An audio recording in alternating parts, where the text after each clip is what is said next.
আজকে আমরা গেছিলাম রিয়াংশের মুখে ভাতে। আর এখানটায় দেখো রিয়াংশের বাবা মানে রাজ এখানে কিন্তু আমাদের রিসিভ করতে মেন গেটে চলে এসছে। প্রণাম প্রণাম করে ও কিন্তু ভেতরে আমাদেরকে নিয়ে যাচ্ছে।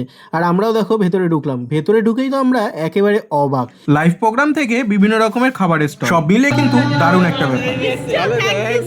বাইরেটা একটু ঘোরাঘুরি করে তারপর কিন্তু আমরা রিয়াংশের মায়ের সাথে দেখা করতে চলে আসলাম। আর এখানে আমরা রিয়াংশের সাথে কিন্তু আবার একবার দেখা করে নিলাম। এরপরে চলে গেলাম আবার লাইভ প্রোগ্রাম দেখতে। আর এখানে দেখো অর্পিতা কিন্তু বাবাকে বলছিল চা খাবে কিনা। আর এখানটায় দেখো চার্লি চ্যাপলিন কিন্তু বিভিন্ন রকম অ্যাক্ট করছিল। আর আমরা তারপরে সময় করে একটু ফুচকাও খেয়ে নিলাম, তারপরে পকোড়া, প্লেট ভর্তি পকোড়া খাচ্ছি। আর প্রত্যেকটা আইটেমই কিন্তু সত্যিই খুব সুন্দর হয়েছিল। আর এখানে অর্পিতাও দেখো খেয়ে নিচ্ছে, বোনও কিন্তু একেবারে বাদ যায়নি, ও কিন্তু খেয়ে নিচ্ছে। আর তারপরে দেখো আমরা এই কমেডিয়ান যিনি করছিলেন তারটাও কিন্তু প্রোগ্রামটা দেখছিলাম, খুবই ভালো করছিল। প্রোগ্রাম দেখতে দেখতে তারপর আমরা চলে গেছিলাম মকটেল কাউন্টারের দিকে। আর এখানে কিন্তু আমরা একটু মকটেলও ট্রাই করে নিলাম, সত্যি খুব ভালো লাগছিল খেতে। আর তারপরে এখানে দেখো পানের স্টলটা খুব সুন্দরভাবে সাজিয়েছিল। চারিদিকের প্রোগ্রাম দেখতে দেখতে তারপরে কিন্তু আমাদের খাওয়ার সময় চলে আসলো। আর এরপরে কিন্তু খেতে যাওয়ার পালা।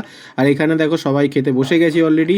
খাওয়া শেষ করে সবাইকে টাটা বাই বাই বলে তোমাদেরকেও গুড নাইট বলে আজকের এই ব্লগটা শেষ করছি। দেখা হচ্ছে পরের ভিডিওতে।